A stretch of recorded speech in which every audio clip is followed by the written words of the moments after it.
The film begins with a young girl named Joey skillfully scaling the cabinets in her home, demonstrating the agility of an experienced climber. Her small hands grip the wood firmly, and her feet find footholds in seemingly impossible places. She moves with both speed and precision, clearly accustomed to heights.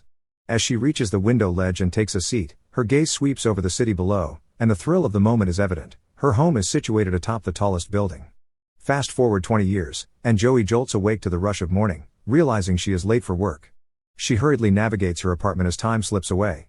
Just as she is about to leave, her phone rings. It is Michael, her younger brother, who needs a favor as he finds himself stranded at the embassy and unable to return home without assistance. Despite the ticking clock, Joey sighs and agrees to help him. Upon arriving at the embassy, Joey is taken aback to discover that Michael has been living in Africa for the past 15 years and is only now returning to London. The day unfolds slowly, and Joey offers to take Michael to her office. However, just as they are about to leave, disaster strikes when Joey's motorbike breaks down. With no other options available, they resort to running through the bustling streets in pursuit of a bus. 30 minutes later, they arrive at Joey's office, with the glass doors of the skyscraper towering before them. She instructs Michael to wait in the lobby while she attends to her work.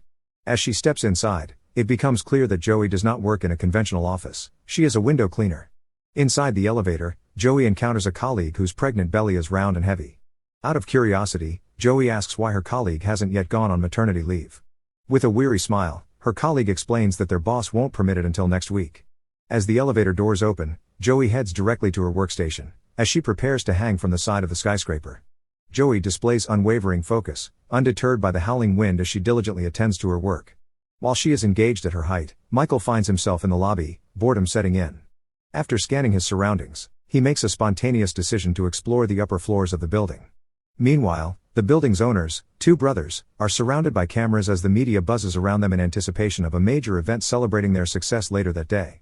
Back to Joey, she remains concentrated on her task of cleaning windows high above the city. She is soon joined by a male colleague, and they briefly discuss the upcoming event. However, as time is of the essence, Joey quickly redirects their conversation, urging her colleague to split up and cover more ground to ensure they complete their work before the festivities commence. As hours pass and the sky darkens, Joey's concentration remains intact. Unexpectedly, Michael appears on the upper floor, appearing out of breath and somewhat sheepish. Joey's heart races. This is not where he is supposed to be. She instructs him to return to the lobby immediately, but Michael protests, expressing his frustration with waiting. Joey's irritation escalates as she warns him that if anyone sees him there, it could jeopardize her job. The seriousness of her words resonates with him, and he reluctantly acquiesces, muttering as he turns to leave. Moments later, Joey's phone buzzes with an urgent reminder from the operator to wrap up her work as the event is about to commence. To expedite the process, the operator offers a gondola to assist her in finishing the window cleaning more efficiently. Inside the building, the party is in full swing, with guests arriving, including the family of the building's owners. Jeffrey, the elder brother, is impeccably dressed in his finest suit, while his younger brother Gerald is preoccupied with plans to meet his partner. Suddenly, a suspicious group enters the venue, masked and moving with intent. They easily bypass security without resistance. Outside, Joey signals to the operator that she has completed her tasks and is ready to descend. However, she remains concerned about Michael potentially causing trouble within the building. Just as the operator begins to lower the gondola, chaos ensues as the masked group opens fire, ruthlessly gunning down all the operators in cold blood. In the aftermath of the massacre, two masked figures spring into action, hijacking the CCTV feeds, cutting the power, and seizing control of the building's digital systems.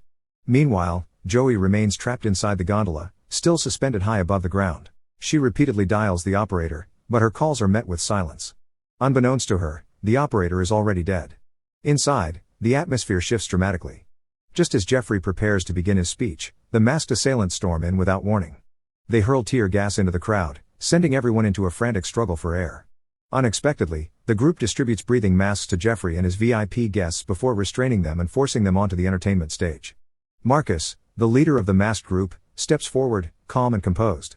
He reassures Jeffrey and the others, insisting that no one will be harmed as long as Jeffrey complies. But as Marcus scans the room, he realizes something is amiss. Gerald, Jeffrey's younger brother, is missing. His expression darkens as he turns to Jeffrey and demands to know Gerald's whereabouts. With reluctance, Jeffrey reveals that Gerald is in room 572. Meanwhile, Joey's pulse races as she realizes the gondola remains motionless, and the operator's silence confirms her worst fears. At the same time, Noah, Marcus' right-hand man, moves swiftly toward room 572. Inside, Gerald and his partner lie unconscious from the tear gas. Without hesitation, Noah secures a breathing mask over Gerald's face, then forces him to his feet, urging him to move. Through the glass, Joey watches the chaos unfold below, the building under siege, the masked group in control. She screams, her voice too distant to be heard, her cries lost in the turmoil. Michael remains trapped in a secluded room, the air still thick with lingering gas. Meanwhile, Noah drags Gerald, now unconscious, toward the other hostages, shoving him into the group. Marcus, his demeanor icy and authoritative, commands Noah to begin coercing Jeffrey and Gerald for their wealth. It becomes evident that this is no ordinary heist. The masked group's true objective is Jeffrey and Gerald's fortune, specifically, their Bitcoin holdings stored on a flash drive. They will stop at nothing to seize it. Despite the brutal interrogation, Jeffrey refuses to yield. Outside, Joey watches the scene unfold through the window, horror dawning as she realizes this is no mere act of chaos, it's a calculated robbery. Desperate, she rushes back to the gondola, searching for any means to call for help. Inside, Marcus's patience snaps. He slams his fist onto the table, his glare burning into Noah. He had warned him, this was supposed to be a clean operation, with no casualties. But now, with Jeffrey's life teetering on the edge, Noah's recklessness threatens to unravel everything. Noah offers a hasty apology. As Joey scans the gondola, her gaze lands on a carelessly stashed gasoline bottle. A desperate idea takes hold. Without hesitation, she douses the window and ignites it, creating a blazing distress signal. The flames instantly draw the attention of bystanders below, who scramble to alert the authorities. In the operator's room, one of Marcus's men curses under his breath. The window cleaner has just escalated the situation. Reacting swiftly, Marcus orders Noah to secure Joey before she causes more disruption. Meanwhile, Gerald seizes a fleeting chance to escape, sprinting toward his room. But Marcus and a female accomplice are already in pursuit, determined to cut off his retreat. Back at the gondola, Noah arrives to find Joey still inside, but this time, she's prepared. Before he can strike with swift precision, she withdraws a screwdriver from her pocket and jams it into the gondola's mechanism, abruptly halting its ascent. The system seizes, effectively thwarting Noah's plans. Meanwhile, Gerald reaches his destination room, hands shaking as he attempts to call the police. Before he can complete the dial, Marcus and an armed accomplice burst through the door. Marcus slams Gerald against the wall with controlled rage, demanding compliance. He strikes Gerald while promising safety, if only he reveals the location of the Bitcoin flash drive. As Gerald begins to respond, Noah enters, weapon drawn and aimed directly at him. Marcus immediately commands Noah to stand down, reminding him of their no-kill agreement. In a shocking betrayal, Noah fires, dropping Marcus where he stands. Without remorse, Noah coldly admits his long-standing disdain for Marcus and declares himself the new leader. Noah then shoots Gerald in the leg, dragging him back to the interrogation room where the other hostages are held, a sinister grin spreading across his face. Outside, police sirens wail. Joey's fiery distress signal has succeeded. But as rescue teams prepare to extract Joey from the gondola, disaster strikes. She slips, left perilously dangling. With remarkable composure, Joey contacts Detective Ruth on the ground below. Their prior acquaintance becomes evident as Joey calmly insists the priority isn't her rescue, but the hostages inside. She assures Ruth she can regain her position, emphasizing the urgent need for police intervention. Inside the building, Noah's situation grows increasingly desperate. He has outfitted all hostages with explosive vests, the detonators sync to his wristwatch pulse monitor. Should his heart stop, the bombs will trigger. Cornered by police with nothing left to lose, Noah has raised the stakes to their most dangerous level yet. Noah initiates direct contact with Ruth, his voice icy and menacing as he warns police against interfering with his operation. Ruth remains steadfast, her voice burning with conviction as she declares her duty to bring criminals like him to justice. The line crackles with Noah's unrelenting ultimatum: any police action will trigger explosions throughout the building. The hostage bombs are merely phase 1. He's rigged the lower floors with additional charges ready to detonate at the first sign of police movement.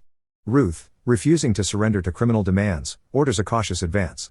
The operation immediately meets catastrophe as a thunderous explosion rocks the structure, validating Noah's deadly seriousness. The concussive blast forces Ruth into an agonizing decision. She recalls her team to prevent further loss of life, establishing perimeter surveillance instead.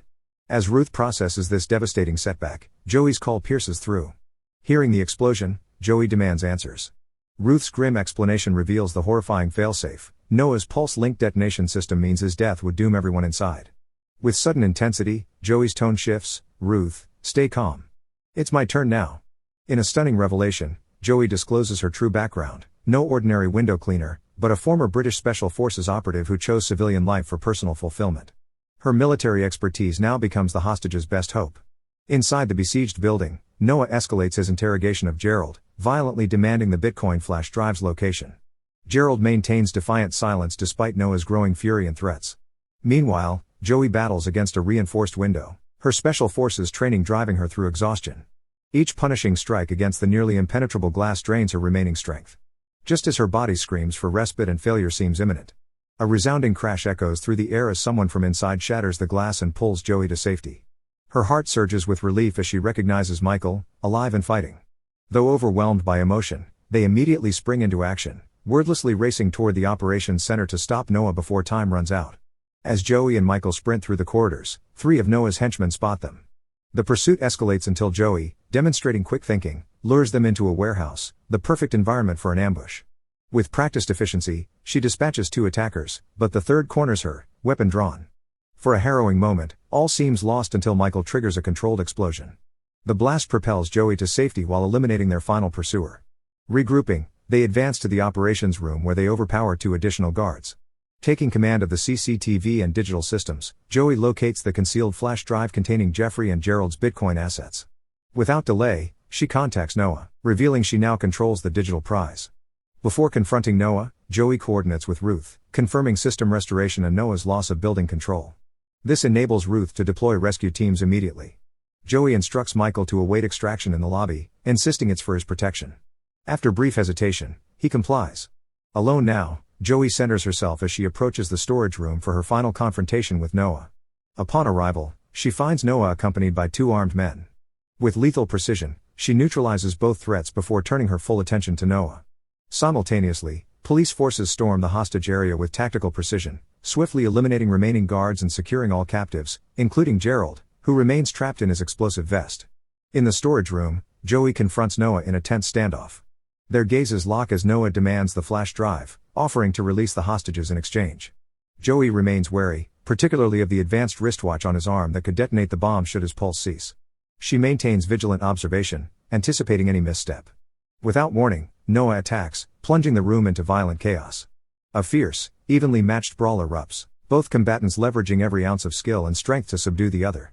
The struggle persists, neither yielding ground, until Joey finally gains the upper hand, maneuvering Noah to the precipice of a window ledge, where he dangles precariously. Fury and desperation twist Noah's features as he snarls a final threat. He'll still trigger the explosion, dooming everyone in the building.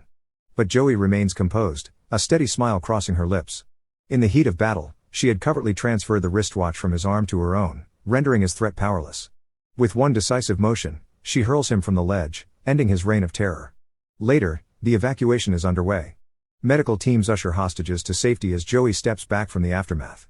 Ruth approaches, her expression a mix of gratitude and admiration.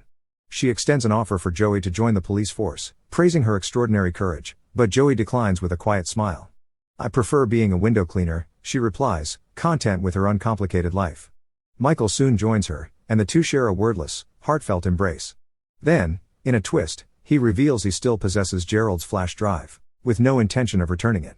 To his surprise, Joey doesn't object. Instead, a silent understanding passes between them. This is just the beginning. Together, they stand on the brink of unimaginable fortune. Thank you for watching. For more high-stakes recaps, don't forget to subscribe.